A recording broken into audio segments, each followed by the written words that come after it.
ورحمه الله وبركاته. اخواتي كي دايرين؟ لاباس عليكم؟ كلشي على خير، نتمنى تكونوا في احسن احوالكم بخير وعلى خير.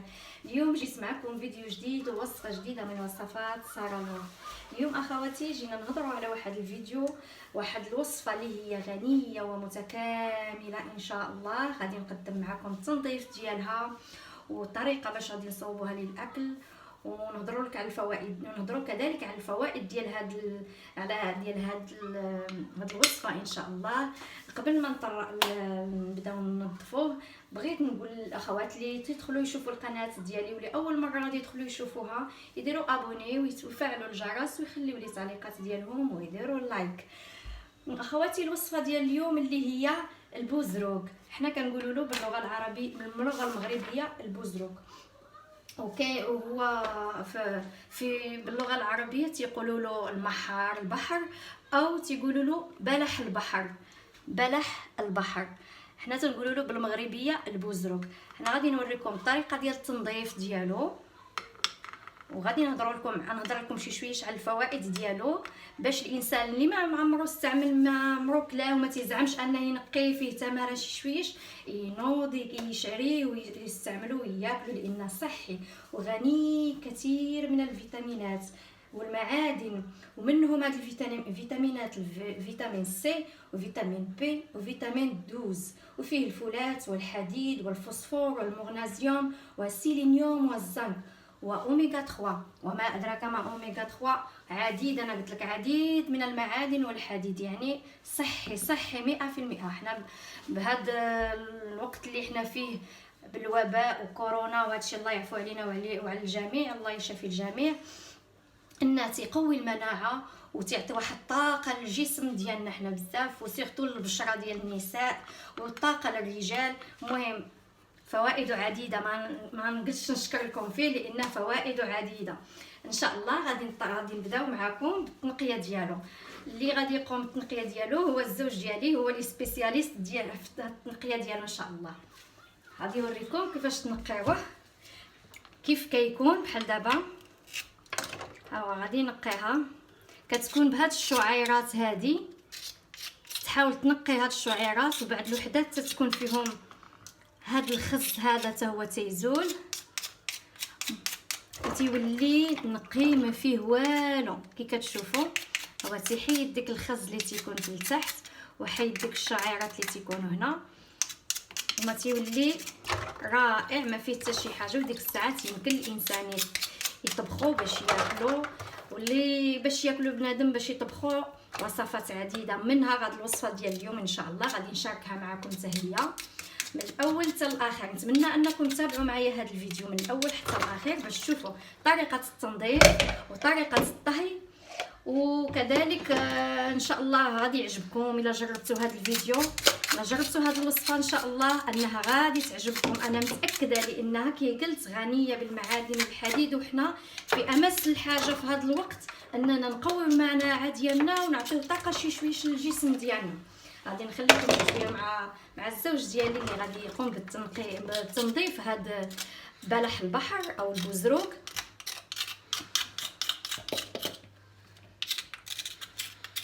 واختصاص ديالو هو هذا، انا هو تينظفوا لي وانا تنطيبو. المهم كنساعدو، ماشي عيب الانسان المعاونه، يتعاون الانسان، هذا هو الاساس في العلاقات كاملين، المساعده والتفاهم وكل شيء. بحال دابا هو تيخلي ديك الصغيورين، بحال دابا اللي هما متوسطين وصغار، غادي نطيبهم مع لي بات. بحال هادو اللي صغار غادي نطيبوهم مع لي بات مع لي سباغيتي. وهادوك المحارات اللي هما كبار بحال هادو غادي نديرهم يطيبوا في كوكوط واحد ما كاملاش، واحد 5 مينوت ولا 5 دقائق ولا 6 دقائق، غادي يطيبوا لنا مع الليمون والمعدنوس. انا غادي نوريكم الطريقه، غادي تجي يا سلام ان شاء الله. نتمنى انكم تتابعوا الفيديو من الاول حتى الاخر. وجبه غنيه وتبارك الله. السبيسياليست ديالو تنقي، انا لا جيت نقي بيديا تغسرق وقت طويل، وتبارك الله يدي خفيفه فيه.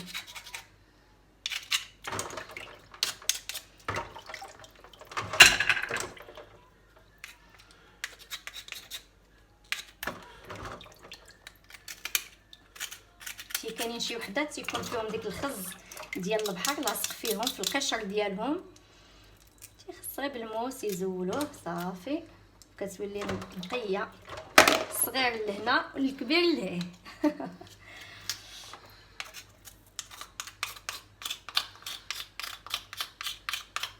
علاش نقيوه؟ باش ملي نطيبوه ما تبقالناش ديك الزفوريه ديال ديك الخز اللي لاصقنا نحسو بها في الاكل، او بحال تتجي بحال الرمله لاصقه فيها كنبداو نحسو به كيتغزز ما بين الاسنان. فلهذا خصو ولا بدا يتنظف مزيان صافي. حنا غادي نستمروا مثل التالي، وغادي نوريكم من بعد منين نساليو ان شاء الله من التنظيف ديالو، غادي نوريكم النتيجه التاليه. بحال دابا كنصيحه، كاينين شي وحدين تيكونوا مدغدغين مهرسين، داخل لهم التراب، هذوك من احسن ما ياكلهمش بنادم، تيكون عامرين بالتراب لداخل، يسيبهم او ما فهمتيني، تيكونوا محلولين ومهرسين مدغدغين، داخل لهم تكون داخل لهم الرمله، يعني حتى في الاكل غادي تجي تحس بالرمله ديالهم بين الاسنان ديالك، كتحس بهم كيتغززوا بالرمله. فلهذا هذيك الاحسن انهم يتسيبوا.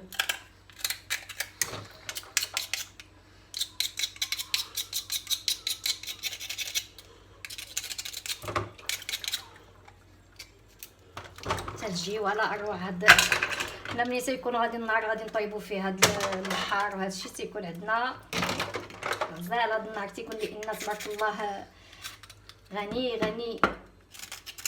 شو هي بحال دابا هادي بدات تتحل شي شويه، دي كبيره سبحان الله العظيم.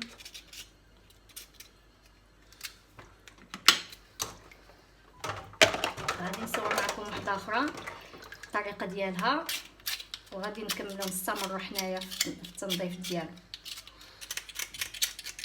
صافي تيحيد ديك الخز، ديك الشعرات اللي تيكونوا في الجنب صافي.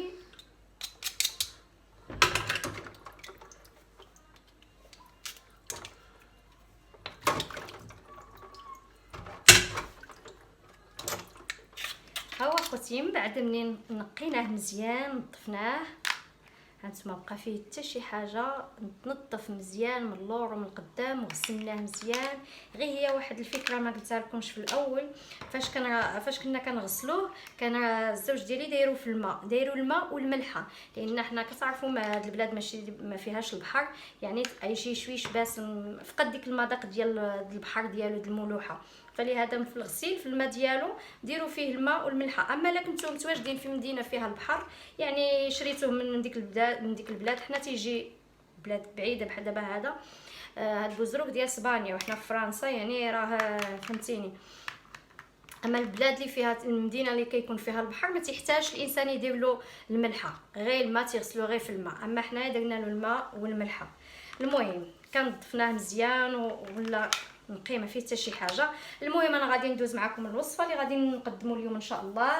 غادي نوريكم الطريقه والمقادير اللي غادي يدخلوا فيها كوصفه للغذاء. المهم عندي هنايا 3 ضريوس ديال الثومه، غادي نحك 3 ضريسات ديال الثومه مع واحد المعلقه صغيره ديال الهريسه. ومن بعد عاد نديروا لاصوص. انا غادي نقول دابا في الاول شنو غادي ندير. غادي نديروا عندنا في التوابل، عندنا الابزار، الفلفل الاسود، وعندنا التحميره، الفلفل الاحمر، وعندنا الخرقم، الكركم، عندنا الكمون صافي، والملح، واكيد زيت الزيتون. ومن بعد غادي نضيف من بعد غادي نضيف المعدنوس، الربيع المعدنوس، واحد المعلقه كبيره ديال المعدنوس. وعندي هنايا عندي 2 مطيشات كبار حكيتهم، وخديت شويه ديال لاصوص طوماط حتى هي صلصه الطماطم، يا اما ديك الكونسونطري اللي عندكم كتخلطوا مع شويه الماء، اولا عندكم قريعات كيتباعوا. حنا عندنا قريعات تتباع هكا ناضيه، ما تنحتاجوش نزيدوا فيها لا ما لا والو اصلا. المهم غادي نبدا معكم اخواتي. غادي نحكوا هاد الثومه وغادي نديروا شويه الزيت وغادي نشحرهم، وغادي نضيف عليهم المحار اللي قلنا البزروك. بسم الله. قلنا 2 ضريسات ديال الثومه،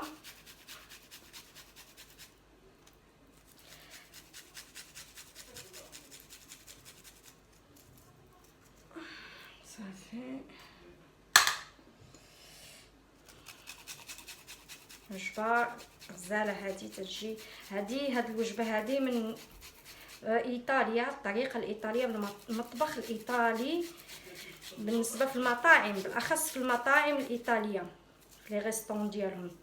هاد الاكلات تجي غزاله. وعلاش لا ما نصورش في دارنا، ما نحتاجش نمشيو حتى للمطاعم عاد باش ناكلو الوجبات ديال المطعم. نصوبهم في دارنا، نعرفوا الطريقه ونبتكروا. المقادير كلها موجوده تبارك الله. صافي من بعد منين حكينا هاد الدريسه ديال الثومه كي قلت غادي ندير زويته بلديه.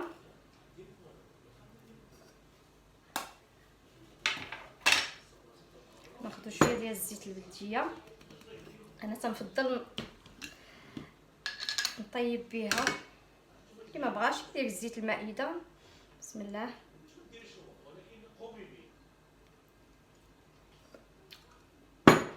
صافي انا غادي نديرهم يتشحروا.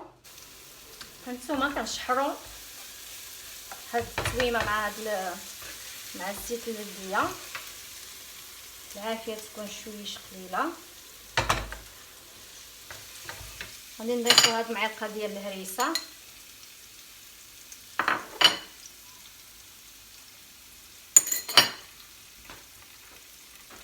صافي وغادي نديرو حتى البوزرو كيتشحر شي شويش وغادي نغطي عليه.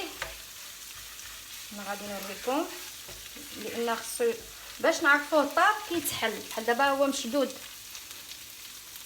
منين غادي نديروه في العافيه ويعرف نعرفوه طاب بانها يتحل. ديك الاثناء غادي نضيف عليه لاصوص طوماط باش ياخذ ديك اللذه ديال لاصوص طوماط. دابا غادي نضيفو. بسم الله.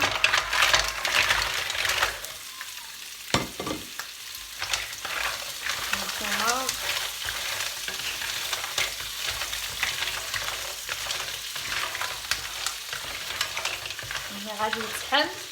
غادي نديرو لاصوص طوماط، المعدنوس، ونعصرو شي شويه د الليمون ما قلتوش. انا غادي نديرو حتى هو. المهم دابا غادي نخليه وغادي نغطي عليه ساعه نردلو البال باش نشوف الا كان تحل، باش نضيف له لاصوص طوماط. نقصو على البوطه العافيه، نقصو عليها يا منقوصه. صافي ونخليوه شويه. منين يبدا يتحلنا غادي نكبو عليه لاصوص طوماط ونديرو عليه المعدنوس ونديرو عليه التوابل كذلك. هانتوما اخواتي شوف كي كيبدا يتحل بوحدو طلق ديك الماء ديالو. صافي دابا غادي نضيف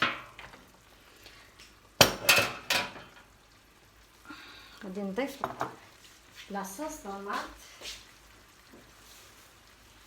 ديك المطيشات اللي حكينا. بسم الله.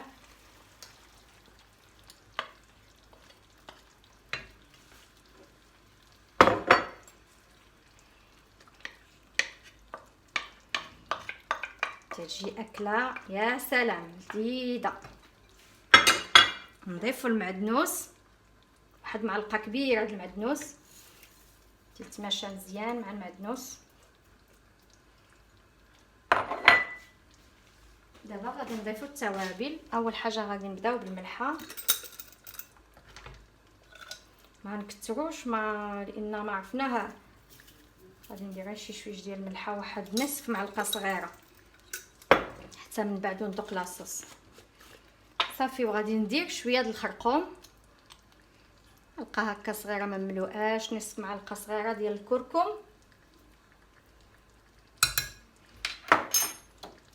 كذلك البزار، الفلفل الاسود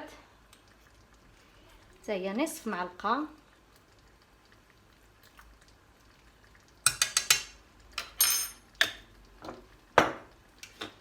كي كيبدا يتحل سبحان الله كتدخلوا العافيه تيبدا يتحل. واحد معلقه صغيره حتى هي ديال الكمون،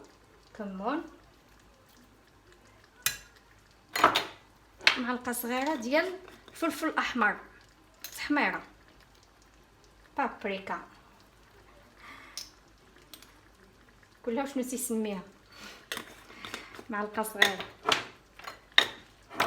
صافي. من بعد غادي نضيف شويه ديال عصير الليمون، عصير الليمون الحامض، واحد معلقه كبيره هكا ديال عصير الليمون الحامض. دابا غادي نحرك كلشي باش يتجانس مع بعضياتو وياخذ ديك التوابل، ديك المذاق ديال المطيشه. وعلى ما تتنشف لنا ما كنبقاوش، ما تنخليوش هكا ميه، خليوه يطيب وياخذ التوابل مزيان. حيت كاينين شي وحدين مازالين ما تحلوش، نخليوهم كذلك. صافي طيب لنا ديك مطيشه ونطفيو عليه، نديرو عليه واحد عصيره ديال الليمون حامض، نصف شويه، واحد معلقه كبيره ديال الليمون حامض. صافي. وفي ديك الاثناء نكونوا حضرنا لي بات ديالنا، سباغيتي اولا مكرونيه، داكشي اللي عندك. صافي غادي نعاود نغطي عليه ونخليه يزيد يطيب شي شويش، ومن بعد نوريكم من بعد منين يوجد. هانتوما اخواتي صافي، هانتوما كي كتشوفوا معايا شرب مزيان ديك لاصوص. غادي نزيدو شويش باش ما تبقاش من ديك لاصوص مليحه. غادي نكب عليه شويه، غادي نزيد عليه شويه ديال عصير ليمون حامضه، او هذا العصير اللي تيكون جو دو سيترون فير. المهم انا نزيد عليه تقريبا واحد معلقه هكا. بسم الله، تيعطي ديك الحموضه زوينه. صافي. وغادي نخليه في هذا الاثناء انا راني رديت الماء يطيب بوغ هذا بوغ سباغيتي، باش طيب لنا سباغيتي. درت عليه غير الملحه، ما تندير فيه لا زيت لا والو، غير الماء والملح. صافي. ونخليه يغلي مزيان حتى يغلي، وعاد نرد عليه لي باط.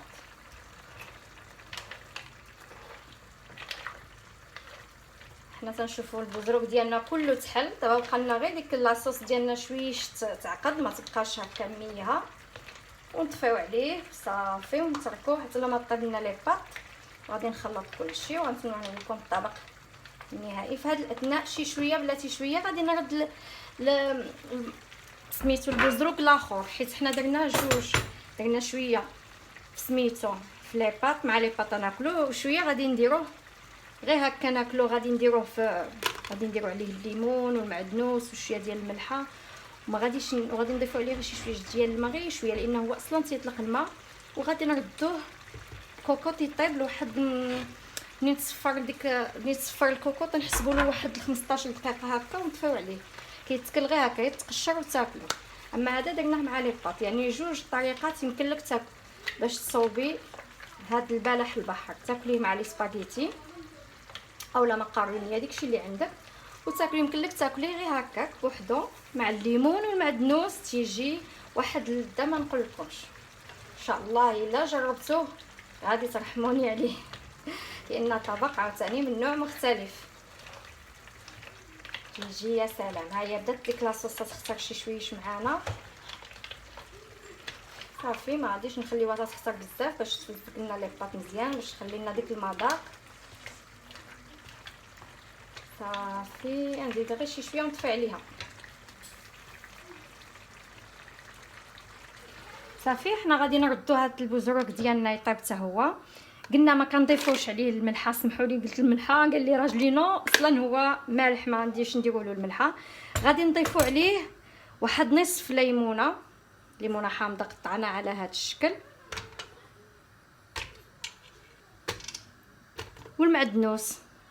صافي. ما كنضيفوا حتى شي حاجه اخرى، ما كنضيفوا لا ماء لا ملحه. صافي. كنحركوا هكا شي شويه.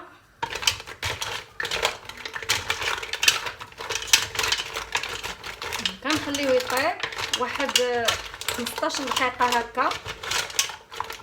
غادي نغلقوا عليه في الكوكوط. صافي. ونخليه واحد 15 دقيقه. من بعد منين يصفر كتبوا 15 دقيقه. وصافي نحلوه ونلقاو ان شاء الله واجد. صافي. بسم الله. صافي. هاد الاثناء راه الماء تيغلالي شي شويش، انا غادي نضيف لي باط. المهم القياس ديال عدد الافراد كلها والعدد القياس ديالو راه تعرفوا. صافي هانتوما اخوتي كي كتشوفوا معايا من بعد ملي وجدت لنا لي سباغيتي درتها نيت في هذه المقله مع هاد لاصوص.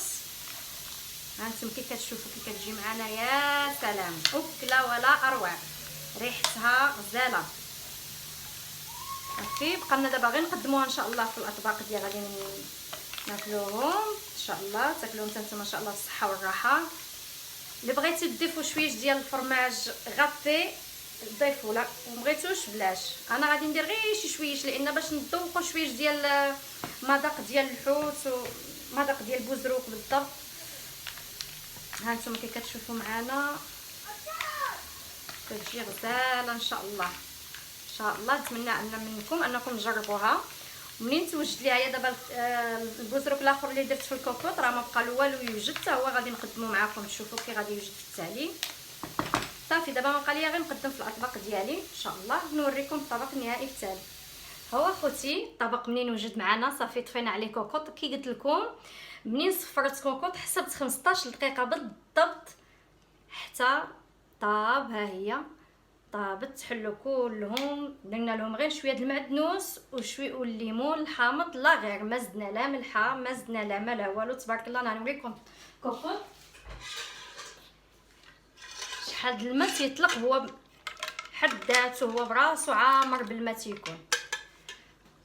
صافي نتمنى من الله ان هذا الطبق تجربوه ان شاء الله وينال اعجابكم لانه يستحق التجربه وغني غني غني. فرقتو هذا درت شي شويه ديال الكروفيت، كانت عندي شويه د الكروفيت. المهم نتمنى انكم تجربوها وتردوا لي تقول لي التعليقات ديالكم.